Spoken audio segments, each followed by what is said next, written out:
영혼의 쉼터를 방문하신 여러분 환영합니다. 오늘은 누가복음 5장 6장을 읽어드리겠습니다.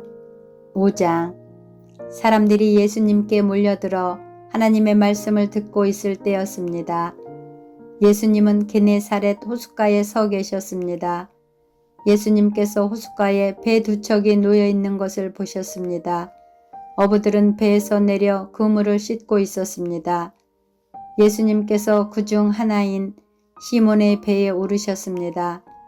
예수님께서 시몬에게 배를 육지로부터 조금 떼어 놓으라고 하시고 배에 앉으셔서 사람들을 가르치셨습니다. 말씀을 다 마치시고 예수님께서 시몬에게 말씀하셨습니다. 깊은 데로 가서 그물을 내려 고기를 잡아라. 시몬이 대답하였습니다. 선생님, 우리가 밤새도록 수고하였지만 아무것도 잡지 못했습니다. 그러나 선생님의 말씀대로 그물을 내리겠습니다. 그대로 하니 고기를 그물이 찢어질 정도로 많이 잡게 되었습니다. 그래서 다른 배에 있는 동료들에게 손짓을 하여 도와달라고 하였습니다. 그들이 와서 고기를 2배에 가득 채우니 배가 가라앉을 지경이었습니다. 시몬 베드로가 이것을 보고 예수님의 무릎 앞에 엎드려 말했습니다. 주님, 제게서 떠나 주십시오. 저는 죄인입니다. 베드로와 그와 함께 했던 동료들은 자신들이 잡은 고기를 보고 놀랐던 것입니다. 세베대의 아들이면서 시몬의 동료인 야고보와 요한도 놀랐습니다. 예수님께서 시몬에게 말씀하셨습니다. 두려워하지 마라. 이제부터 너는 사람을 낚을 것이다. 그들은 육지에 배를 댄 후 모든 것을 버려두고 예수님을 따라갔습니다. 예수님이 어떤 동네에 계실 때 온몸에 문둥병이 걸린 사람이 있었습니다. 그가 예수님을 보고 머리를 숙여 간청하였습니다. 주님이 원하시면 저를 깨끗하게 하실 수 있습니다. 예수님께서 손을 내밀고 그에게 대시며 말씀하셨습니다. 내가 원한다. 깨끗하게 되어라. 그 즉시 문둥병이 그에게서 사라졌습니다. 예수님께서는 이 일을 아무에게도 말하지 말라고 이르셨습니다. 그리고 가서 제사장에게 내 몸을 보여라. 또 모세가 명령한 대로 내가 깨끗하게 된 예물을 드려라. 그래서 사람들에게 증거를 삼아라고 말씀하셨습니다.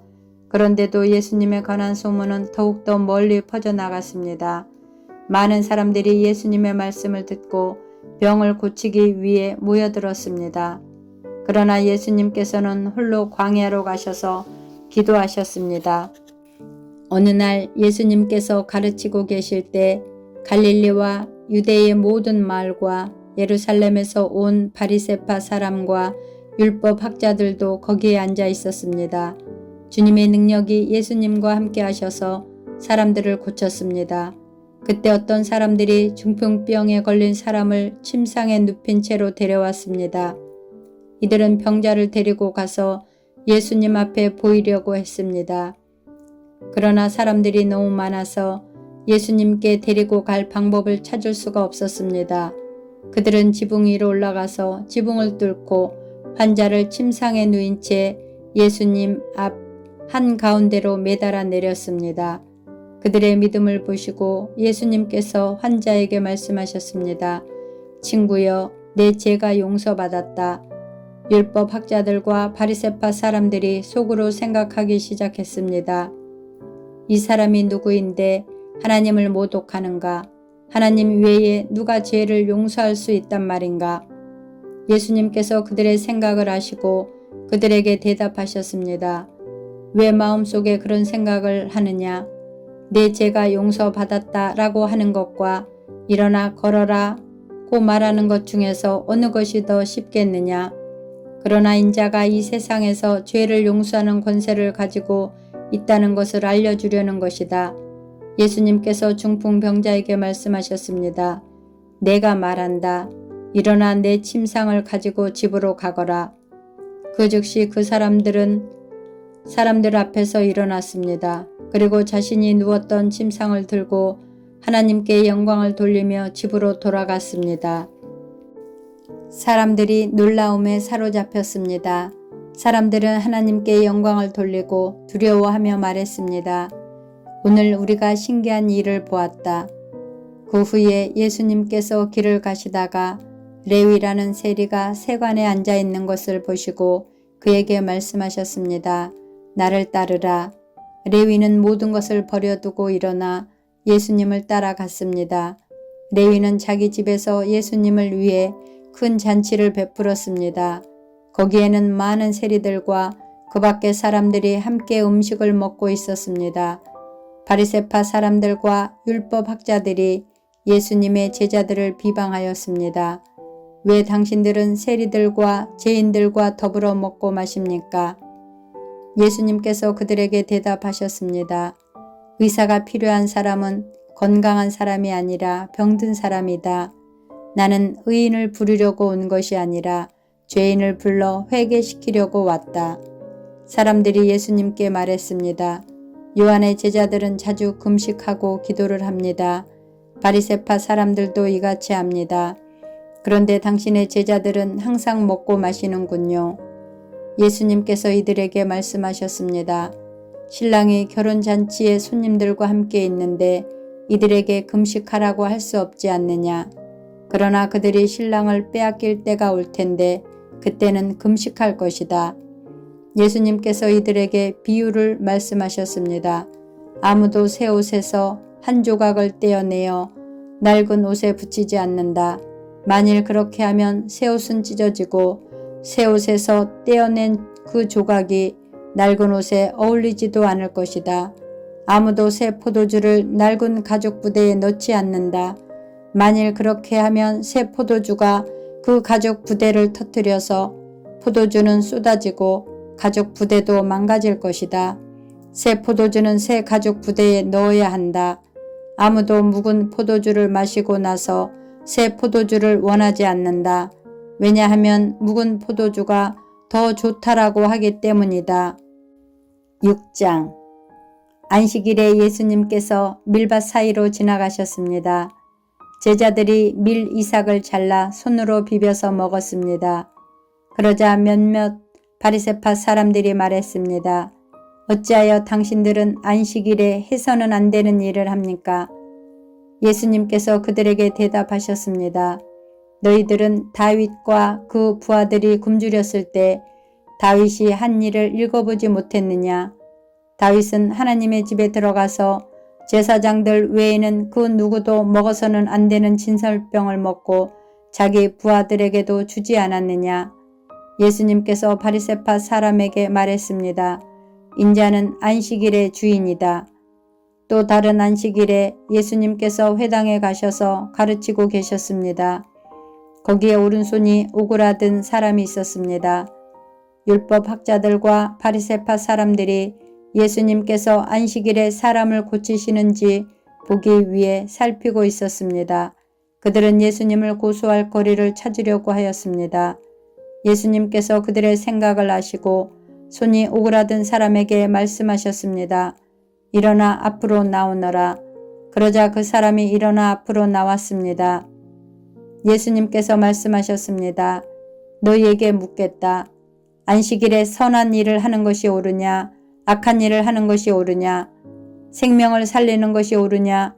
죽이는 것이 옳으냐? 예수님께서 주위에 있는 사람들을 둘러보신 후 그 사람에게 말씀하셨습니다. 내 손을 내밀어라. 그 사람이 그렇게 하니 그의 손이 회복되었습니다. 그러자 그들은 화가 나서 예수님을 어떻게 처리할까 하고 서로 의논하였습니다. 그때 예수님께서 기도하러 산으로 올라가셨습니다. 예수님께서 밤을 지새며 하나님께 기도하였습니다. 날이 밝자 예수님께서 제자들을 부르셨습니다. 그리고 그들 중에서 12명을 뽑아 사도라고 부르셨습니다. 이들은 예수님께서 베드로라는 이름을 지어주신 시몬과 그의 동생 안드레, 그리고 야고보와 요한, 그리고 빌립과 바돌로메, 그리고 마테와 도마, 알페오의 아들 야고보와 열심파라고 불리는 시몬, 야고보의 아들 유다와 배반자가 된 가룟 유다였습니다. 예수님께서 제자들과 함께 산에서 내려와 평지에 서 계셨습니다. 거기에는 제자들이 많이 있었고 온 유대와 예루살렘과 두로와 시돈 해안 지방에서 온 사람들도 많이 있었습니다. 그들은 예수님의 말씀도 듣고 자신들의 병도 치료받으려고 왔습니다. 더러운 귀신으로 고생하는 사람들이 다 나았습니다. 사람들은 예수님을 만져보려고 애썼습니다. 그것은 능력이 예수님에게서 나와 그들을 모두 낫게 하였기 때문입니다. 예수님께서 눈을 들어 제자들을 보시고 말씀하셨습니다. 가난한 사람들은 복이 있다. 그것은 하나님 나라가 저희들의 것이기 때문이다. 지금 굶주린 사람들은 복이 있다. 그것은 너희가 배부르게 될 것이기 때문이다. 지금 우는 사람들은 복이 있다. 그것은 너희가 웃게 될 것이기 때문이다. 인자 때문에 사람들이 너희를 미워하고 너희를 배척하고 욕하고 누명을 씌울 때 너희에게 복이 있다. 그날에 기뻐하고 뛰어놀아라. 이는 하늘에서 너희의 상이 크기 때문이다. 그들의 조상들도 예언자들을 그렇게 대하셨다. 그러나 너희 부자들은 화가 있다. 너희는 이미 위로를 다 받았다. 지금 배부른 너희들은 화가 있다. 너희가 굶주리게 될 것이다. 지금 웃는 사람들은 화가 있다. 너희가 슬퍼하며 울게 될 것이다. 모든 사람들이 너희를 칭찬할 때에 화가 있다. 그들의 조상들도 거짓 예언자들을 그렇게 대하였다. 내 말을 듣는 너희에게 말한다. 너희 원수를 사랑하고 너희를 미워하는 사람들에게 잘해 주어라. 너희를 저주하는 사람들을 축복하고 너희를 모욕하는 사람을 위해 기도하여라. 누가 내 뺨을 치거든 다른 뺨도 돌려대라. 누가 내 겉옷을 빼앗거든 속옷도 거절하지 마라. 달라는 사람은 누구에게든지 주어라. 내 것을 빼앗는 사람에게 돌려달라고 하지 마라. 너희는 다른 사람이 내게 해주길 바라는 대로 다른 사람에게 해주어라. 너희가 만일 너희를 사랑하는 사람만 사랑한다면 칭찬받을 것이 무엇이냐? 죄인들도 자기를 사랑해주는 사람은 사랑한다.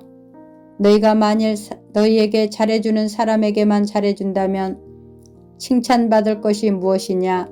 죄인들도 그렇게는 한다. 너희가 만일 되돌려 받을 수 있겠다고 생각하는 사람에게 꾸어준다면 칭찬받을 것이 무엇이냐? 죄인들도 그대로 돌려받을 생각으로 죄인들에게 꾸어준다. 너희는 원수를 사랑하고 좋게 대하여 되돌려받을 생각을 하지 말고 꾸어주어라. 그러면 너희의 상이 클 것이고 가장 높으신 분의 아들이 될 것이다. 이는 하나님께서는 은혜를 모르는 사람과 악한 사람에게도 자비로우시기 때문이다. 너희 아버지가 자비로우신 것처럼 자비로워져라. 비판하지 마라. 그러면 너희도 비판을 받지 않을 것이다. 비난하지 마라. 그러면 너희도 비난을 받지 않을 것이다. 용서하여라. 그러면 너희도 용서받을 것이다. 주어라. 그러면 너희에게도 주어질 것이다. 되를 누르고 흔들어 넘치도록 재어서 너희의 품에 안겨주실 것이다. 너희가 남에게 줄 때에 재은 분량만큼 너희가 도로 받을 것이다. 그리고 예수님께서 이런 비유를 그들에게 말씀하셨습니다. 보지 못하는 자가 보지 못하는 자를 안내할 수 있느냐? 둘 다 구덩이에 빠지지 않겠느냐? 학생인 선생보다 더 나을 수 없다.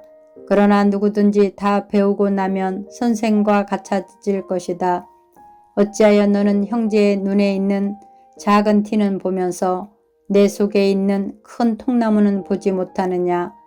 내가 자신의 눈 속에 있는 큰 통나무는 보지 못하면서 어떻게 형제에게 형제여 내 눈 속의 티를 빼어주마 라고 말할 수 있느냐?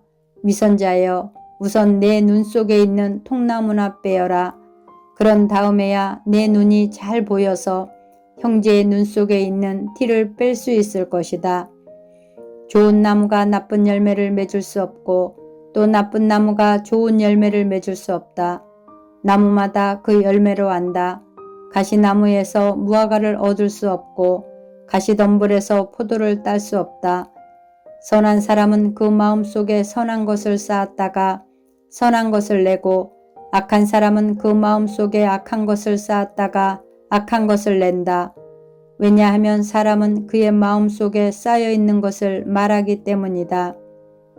너희는 나에게 주여 주여 하면서 왜 내가 말한 것은 행하지 않느냐?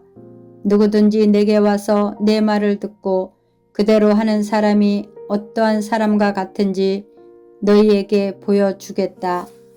그는 땅을 깊이 파고 바위 위에 기초를 놓고 집을 짓는 사람과 같다. 홍수가 나서 물이 세차게 들이치나 그 집을 넘어뜨릴 수 없다. 그것은 집이 잘 지어졌기 때문이다. 그러나 내 말을 듣고도 그대로 행하지 않는 사람은 기초 없이 땅 위에 집을 지은 사람과 같다. 물이 들이치자 그 집이 즉시 무너졌고 피해가 컸다. 아멘. 감사합니다. 사랑하고 축복합니다.